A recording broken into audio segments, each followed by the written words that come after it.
할렐루야. 오늘 우리에게 주신 하나님 말씀 제목은 하갈을 쓰실 수 없는 이유입니다. 하갈은 아브라함의 두 번째 아내지 않습니까? 하갈을 쓰실 수 없는 이유. 이 말씀을 통하여 오늘도 살아 역사하시는 하나님의 음성 만나시기를 축복합니다. 여러분, 성경은 하나님의 역사이지요.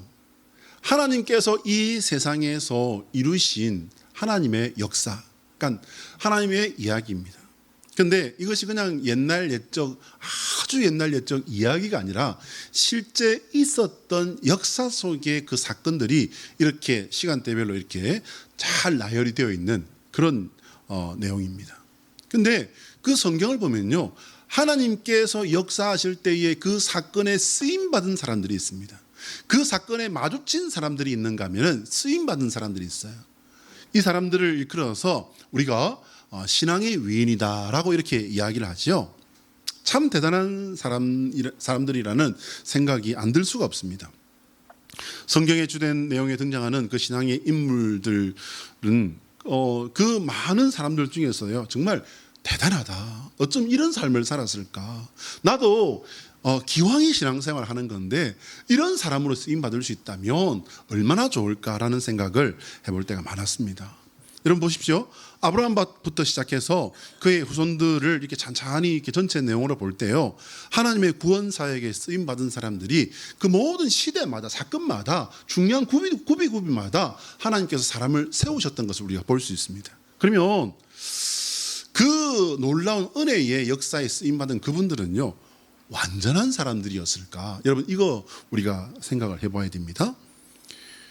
그들은 완전한 사람은커녕요, 어떤 면에서는 보통 사람들은 상상도 할 수 없는, 조금 직설적으로 말하자면 흉악한 혹은 가증스러운 일을 했던 적도 있었단 말입니다. 구약성경에 가장 하나님의 마음에 쏙 드는 사람이다 라고 하면 누구를 우리가 떠올릴 수 있을까요? 이는 하나님의 마음에 합한 자라. 누구죠? 다윗이지 않습니까? 다윗만 하더라도요, 다윗은 정말 하나님을 향한 그 마음의 중심은 이루 말할 수가 없는 모범적인 사람이고 신실한 신앙인이었습니다. 그런데 여러분, 다윗의 그 전체 평생의 역사를 두고 보면 다윗은 어떤 사람이었어요? 가정파괴범이었어요. 성폭행범이었습니다. 그러므로 현대에 만약에 이런 일이 있었다면 이 사람은요, 감옥 가야 됐을 사람이었어요. 그렇습니다, 여러분. 역대 최악의 그 사건을 본다면 사무엘하 11장에 나오는 우리아의 아내 밧세바를 범했던 사건이 나오지 않습니까? 그런데 이런 보시기 바랍니다. 우리아가 그의 장군들 중에서요, 정말 충성스러움이 정말 특별한 그런 사람이었지 않습니까? 얼마나 충성스러운 사람이었습니까? 정말 믿음, 어떤 미션도 사명도 이렇게 목숨을 던져서 완수할 만한 충성스러운 그런 장군이었습니다. 그런데 그 아내를 빼앗고자 그를 죽였지 않습니까? 과연 그 상황들을 보면서 하나님께서는 어떤 마음이셨을까요? 여러분, 출애굽의 역사의 주인공은 하나님이시지만 하나님의 그 출애굽 역사의 가장 주된 주인공으로 쓰임받은 사람이 누굴까요? 모세라고 할 수 있지 않을까요? 그런데 이 모세는 또 어떻습니까, 여러분? 모세는 지면에 온유함이 가장 그 온유한 사람이다라고 하는 그런 성경의 평가가 있습니다만은, 근데 사실은 그 온유하다라고 하는 모세가요, 어떤 그 실수를 범합니까? 여러분, 실수는 한 번이지요. 근데 젊을 때도 큰 실수가 한 번 있었고요. 그리고 이제 나이가 들어서 그 사역 말미에도 그는 실수를 한번 범하게 됩니다. 젊어서 실수는 어떤 실수입니까, 여러분? 자신의 동족들을 지키기 위해서 애굽 사람을 어떻게 해요? 얍! 한 방 했는데 그만 그게 살인으로 연결되어 버립니다. 그래서 도망자의 그 삶을 살게 되지 않습니까? 그리고 이제 두 번째는요, 호렙산에서 혈기 때문에 바위를 한 번 치라고 했는데 어떻게 됩니까? 그래, 너희들이 그렇게 원한다면 물 먹어라, 뱉을 때까지 못 봐라, 쾅! 몇 번 쳤어요? 2번 쳐버리잖아요. 여러분, 근데 그 앞에까지 이스라엘 백성들과 모세의 그 대화와 상황들을 보시면은요, 모세는 화가 나지 않으면 이건 사람이 아니에요. 그렇잖아요. 근데요, 하나님은 정말 냉정하게 딱 판단을 하십니다. 어떻게요? 내가 명령한 것은 한 번이었지 않느냐? 왜는 두 번 치느냐? 그래서 어떻게 해요? 하나님의 영광을 가렸다는 거예요.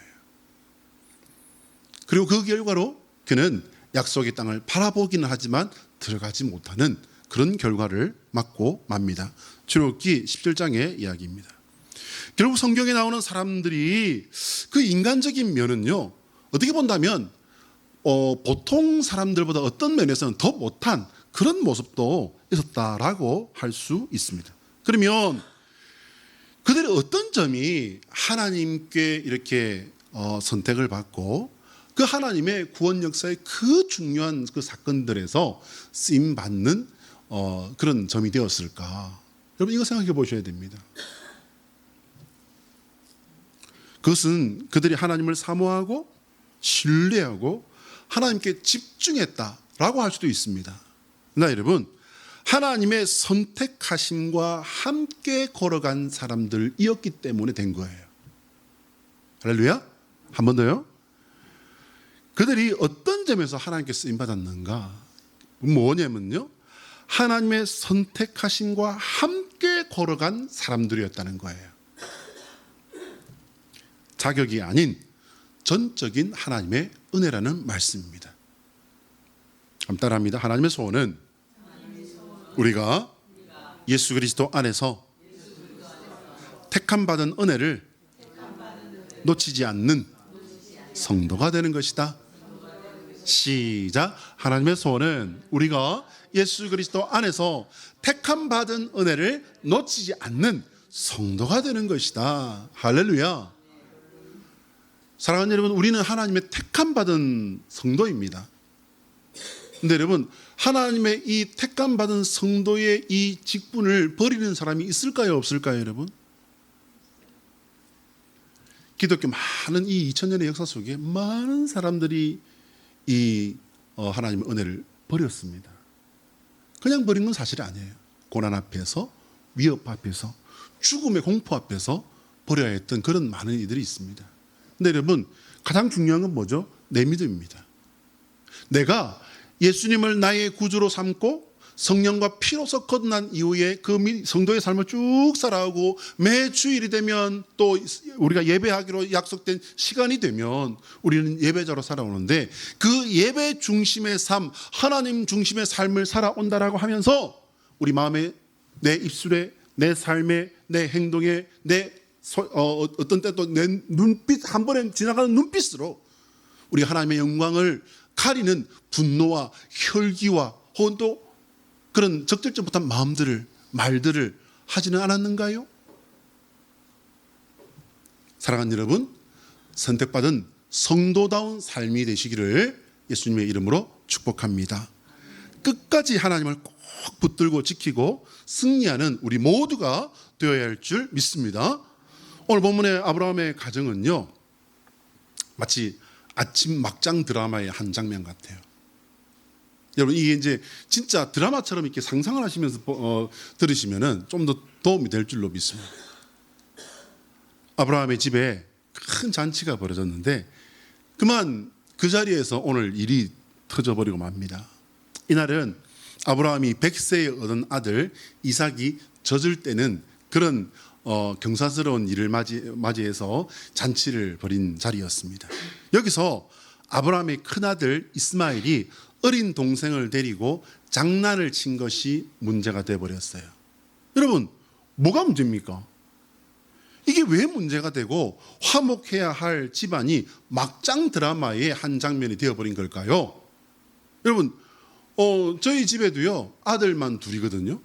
큰 놈, 작은 놈. 어떨 때는 큰 아이, 작은 아이인데 어떤 상황 따라서는 큰 놈, 작은 놈, 조금 심할 때는 이 새끼, 저 새끼 될 때도 있겠죠. 큰 아이가 저희 집은 이제 5살 터울이에요. 근데 지금 이제 아브라함 가정은요 10살이 넘어요. 띠동갑보다 훨씬 더 됩니다. 근데 이 5살 터울이다 보니까 잘 데리고 놀다가 어떨 때 보면은 동생을 괴롭힐 때도 있어. 심술을 부릴 때도 있어. 그럼 이제 작은 아이는 괴롭죠. 이제 모르고 지나갈 때가 있는데 부모가 볼 때는 이제 어떻게 합니까? 조원아 그러면 안 돼. 동생 이뻐해 줘야지. 부터 시작해서 그래서 또 이게 반복되면은 하지 마라. 또 반복되면은 이놈의 새끼마 동생한테 그러지 말랬지. 부터 시작해서 또 그러면 어떻게 합니까? 벌을 세우든지 딱 보면 하나 날아가겠죠.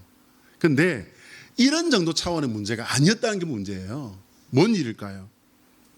이것은 이삭이 태어남으로 인해서 벌써 시작된 문제가 이렇게 골마 터져버린 그런 사건이었던 겁니다. 아브라함에게는요, 이스마엘이 큰아들이고 오늘 이제 이 젖되었다고 잔치하는 이 이삭은 둘째 아들이에요. 그런데 이 이스마엘은요, 어쩌면 좋아요. 정실의 아들이 아니에요. 첩의 아들이었어요. 그리고 작은 아들 이삭은요, 정실, 정부인의, 본부인의 아들이었단 말입니다. 자, 그러면 우리나라식으로 한다면은 큰아들 이 이스마엘은요, 서자가 되는 거죠. 그러면 열 몇 살 차이가 나버리는 이 꼬마 딱지, 이 아기는 어떻게 됩니까, 여러분? 정실, 본부인의 아들이라는 이유 하나 때문에 뭐가 됩니까? 적자가 되는 거예요, 적자. 그러면 실질적인 장자의 명분은 누구 거예요? 이삭의 것이 됩니다. 아브라함의 첫째 아들 이스마엘은 여종이 낳은 아들이었습니다. 창세기 16장에 보면 아브라함이 하갈을 이제 첩으로 들이는 장면이 기록되어 있습니다. 하갈은요, 애굽 출신이었고 아브라함의 아내인 사레의 여종이었어요. 아브라함과 사레는 여호와 하나님으로부터 이제 자손을 받게 될 것이다, 아들을 얻게 될 것이다, 아들을 낳게 될 것이다라고 하는 예언, 약속인 예언을 받게 됩니다. 근데 약속을 받은 지가 지금 한두 해도 아니고 10년이 넘어버렸단 말이에요. 지금 10년이 넘었어요.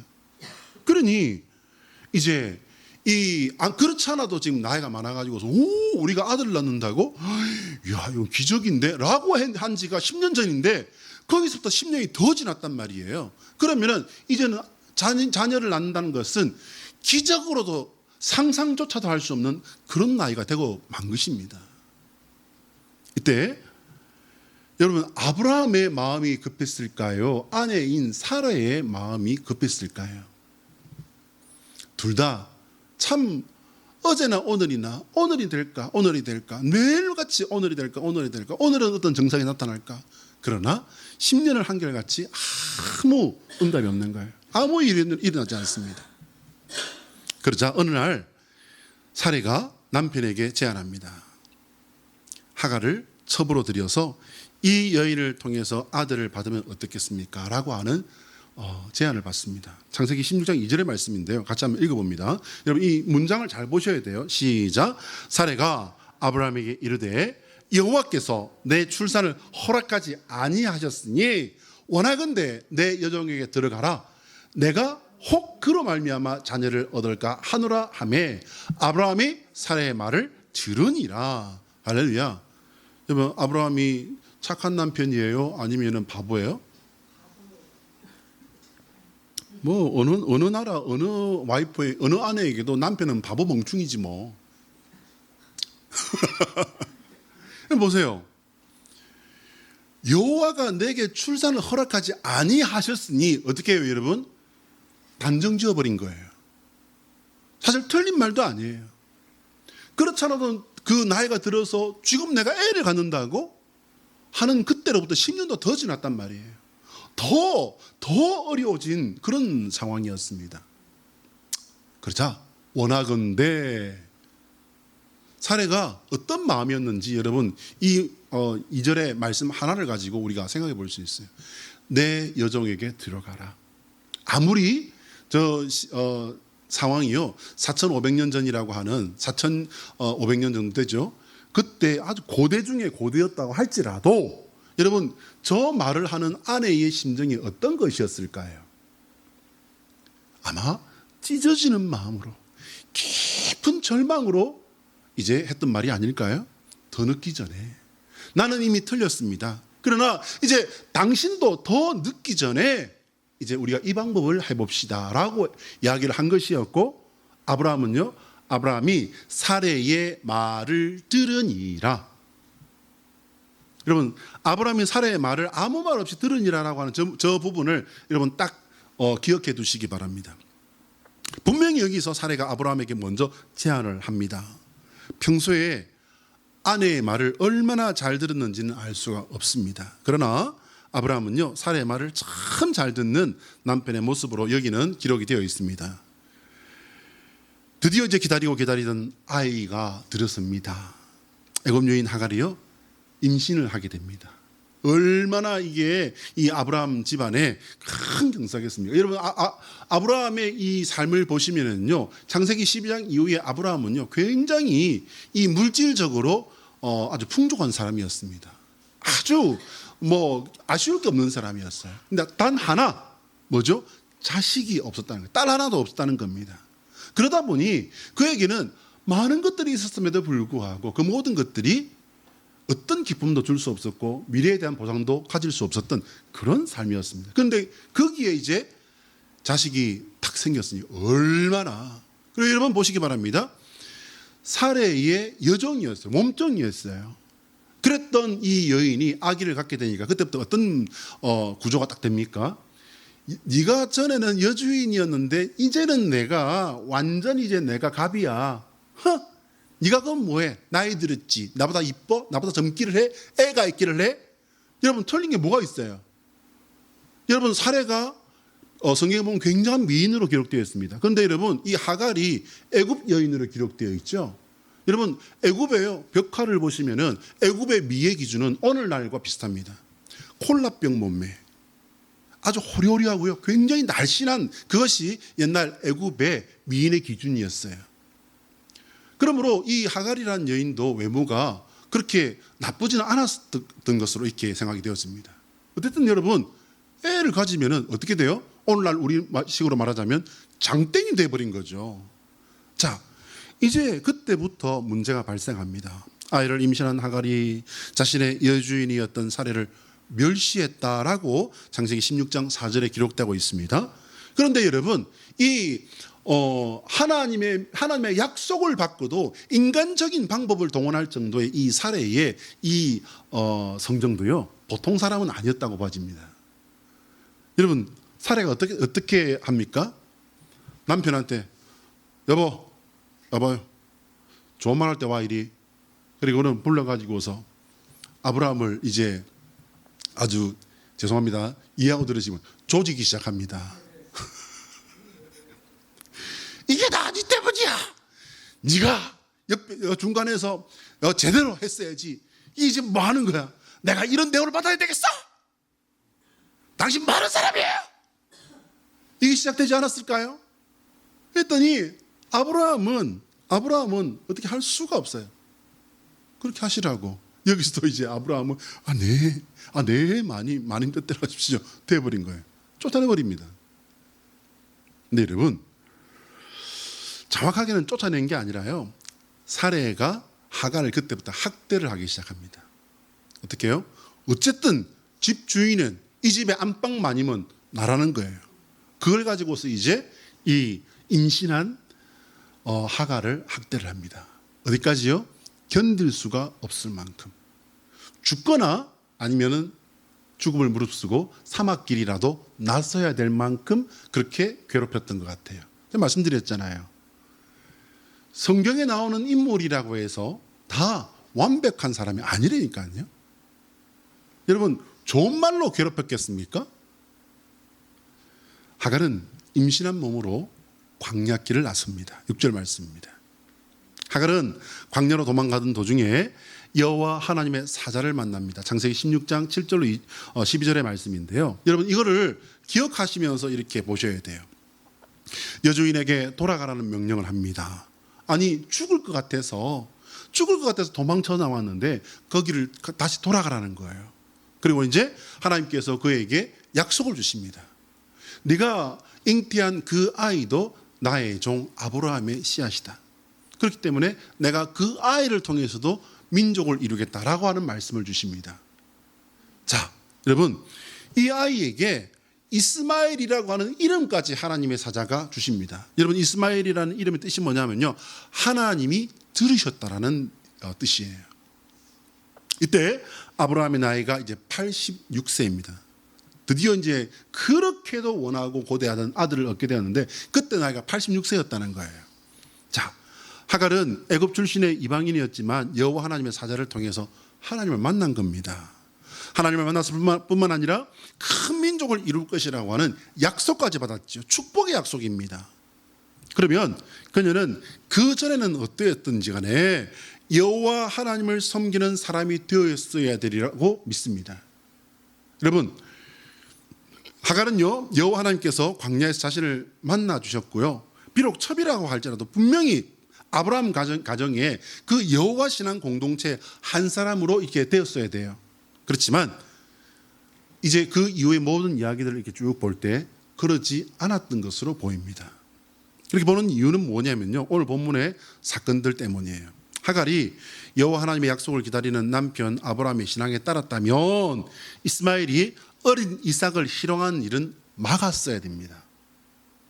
여러분, 왜 이렇게 제가 생각하냐면요, 이스라엘 성지순례뿐만 아니라 TV에서 우리가 보는 그 유목민들, 여러분 유목민이 뭐예요? 광야나 들이나 이런 데를 이렇게 때를 따라 돌아다니면서 이번 철에는 여기에 풀이 많고 이제 보자 달이 이렇게 됐으니까 이제 이 철에는 어디로 가야 풀이 있고 이거 따라다니는 사람을 유목민이라고 하지 않습니까? 이 아브라함은 유목민이었어요. 그러니 아무리 아브라함이 가진 소유가 많고 때가 컸다 할지라도 아브라함은 유목민이었고요, 기껏해봐야 큰 천막 몇 개가 다였을 거란 말입니다. 그렇다면 잔치가 벌어진다고 한들 여러분 지금 이제 오늘 내일까지인가요? 단오 잔치 같은 저런 잔치가 벌어졌겠습니까? 아닙니다, 여러분. 집안 잔치가 벌어진 거예요. 그렇다면 찌짐 굽고 고등업주 굽고 고기 좀 굽고 한다고 한들 부엌에서 하기에 컸다라고 할지라도 이제 텐트 밖에서 이제 벌어놓고 하는 정도였을 거란 말입니다. 자, 그러면은 이 자리의 주인공이 누구예요? 이삭이지 않습니까? 모든 사람이 그날은 이삭을 보고 있습니다. 그런데 아브라함의 실제적인 장남인 이스마엘이 이삭을 비웃고 희롱하는 것을 사람들이 봤을까요? 못 봤을까요? 그걸 본 게 사례만 비밀스럽게 우연히 봤을까요? 아니요. 그 집안의 모든 사람들이 다 봤다고 봐야 됩니다. 거기에는 하갈도 있었다고 보는 것이 저는 마땅한 해석이라고 봅니다. 그렇다면 어린 이스마엘이 그렇게 했다고 하더라도 하갈이 그때 가서 어떻게 했어야 될까요? 얘야, 그러면 안 돼. 동생한테 그러면 안 된다.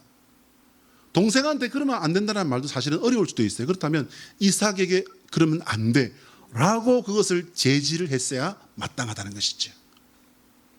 그러나 성경 어디에도 그런 내용은 없습니다. 어디까지요? 사례가 보다 못해서 분노할 때까지 큰아이가 작은 아이를 희롱하는 일은 멈춰지지 않았다는 거예요. 자신의 모든 것을 물려받을 사람이라고 생각하면서 이스마엘은 자라왔을 거예요. 여러분, 이 이스마엘이 아브라함의 86세 때 태어났고요, 이삭이 100세 때 태어났잖아요. 그러면 이제 이스마엘이 몇 살 됐을까요? 14살. 14살 때 동생이 태어나 버린 거예요. 실제적인 적자가 태어나 버린 거예요. 큰일 난 거죠. 그리고 이제 이 당시에 아이가 엄마의 젖을 먹다가 때는 보통의 나이가 2살 내진 3살이었다는 거예요. 자, 그러면 작게 잡아서 2살 잡고 그러면 이스마엘은 몇 살일까요? 16살입니다, 여러분. 16살이면요, 우리가 생각하는 16살은 중학교 3학년 컸다면 클 수도 있지만은 아직은 세상 물정 모르고 지 혈기뿐이고 어떤 합리적인 혹은 또 이성적인 생각이라는 건 할 수도 없을 그런 나이지라고 생각할 수 있지만 그러나 그렇지 않습니다, 여러분. 이 당시에 이 아브라함 시대 때 16살은요 15살이 되면은 이미 결혼할 수 있는 나이였어요. 15살. 그럼 여자아이는요 13살이 되면은 결혼할 수 있었다고 합니다. 자, 그렇다면은 이 결혼을 할 수 있을 정도의 나이가 된 이 아이를, 여러분, 그래요, 엄마가 말린다고 해서 말 안 들었다고 칠지라도 하갈은 말렸어야 됩니다. 근데 그러지 않았어요. 근데 여러분 생각해 보시면 이스마엘의 실망과 또 어린 동생을 그렇게 괴롭힌 건요, 어떻게 보면 우리가 이해할 수도 있을 것 같아요. 왜? 이때까지 이스마엘은 봐, 이 많은 동물들과 이 많은 일꾼들이 다 내 거야. 아빠 돌아가시고 나면은 이 모든 건 다 내 거야 라고 생각하면서 살아지 않았겠습니까? 근데 한참 감수성이 예민하고 이제 그 청소년기, 생물학적인 나이로 말입니다. 볼 때 그냥 아주 그냥 모든 것들이 다 어지러울 그 나이에 사실은 하루아침에 이제 갓 태어난 동생 때문에 모든 걸 다 잃어버린 거예요. 그렇습니다.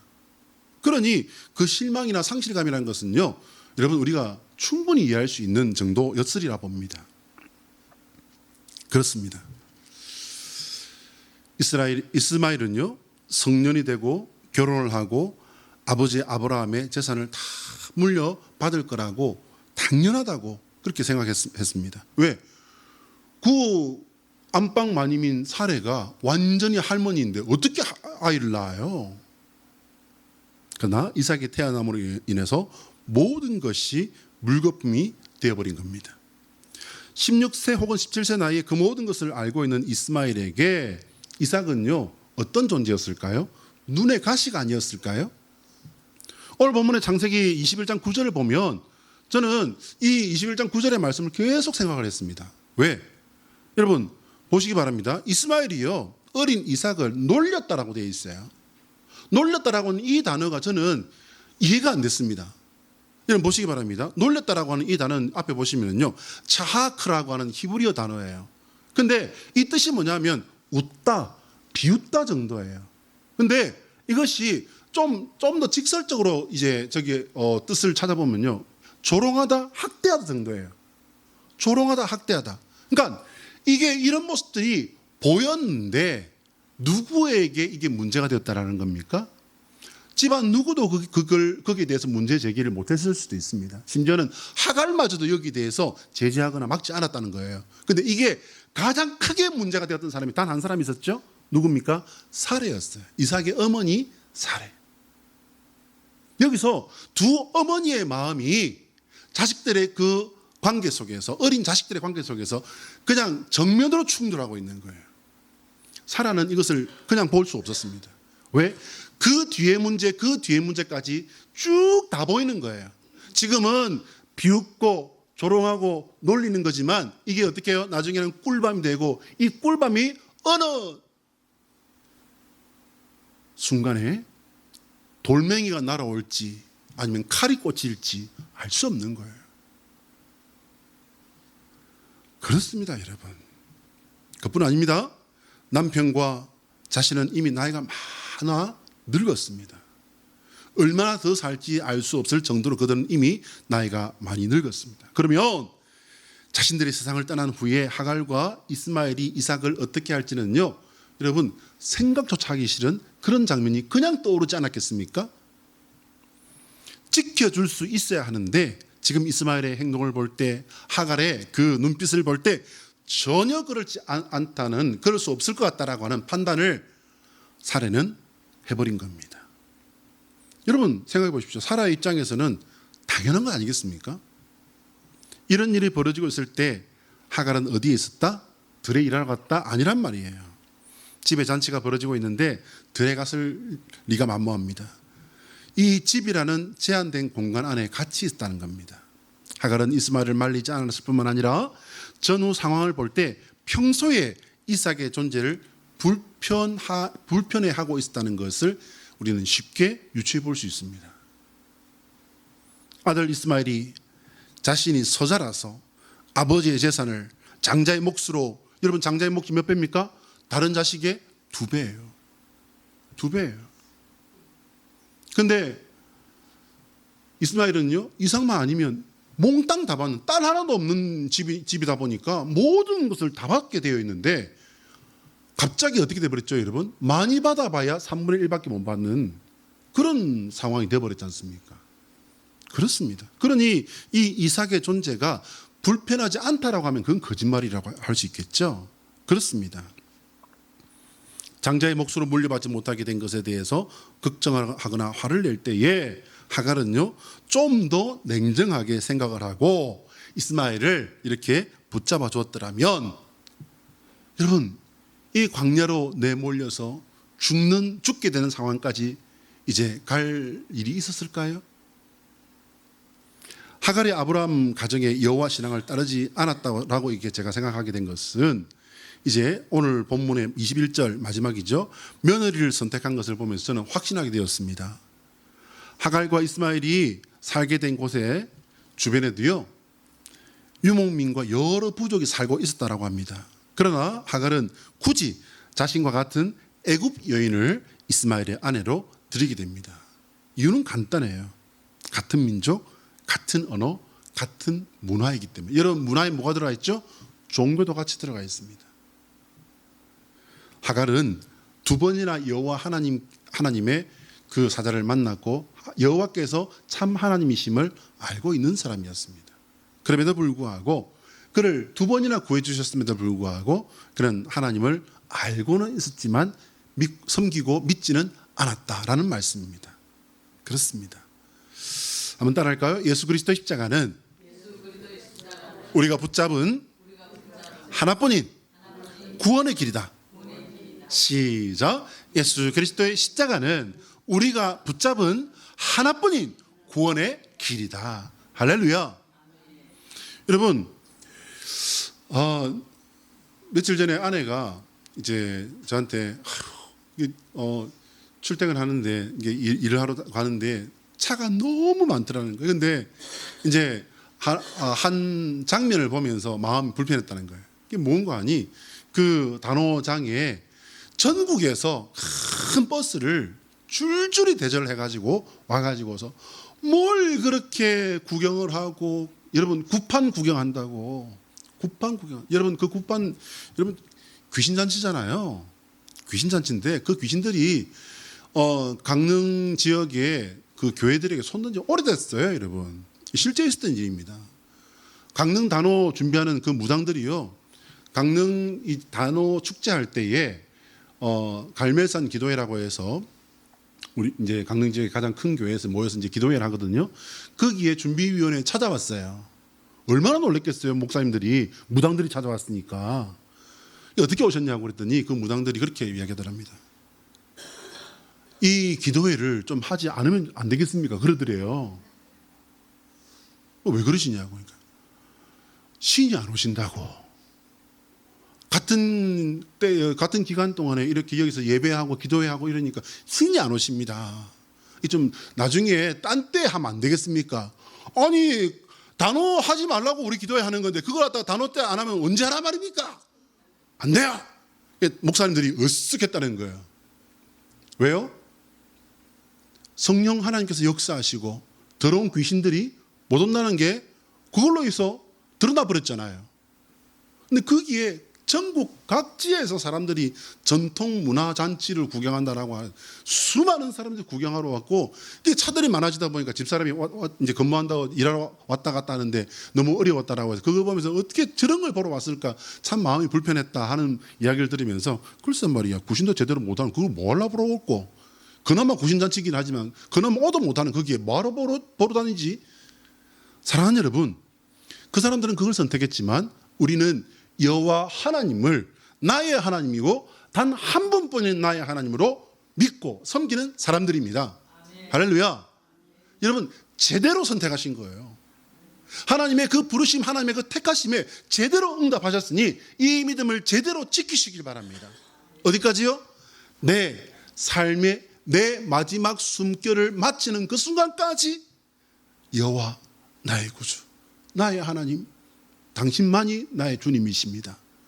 이 믿음의 고백을 가지고 이기시는 저와 여러분 되시기를 예수 그리스도의 이름으로 축복합니다. 기도하겠습니다.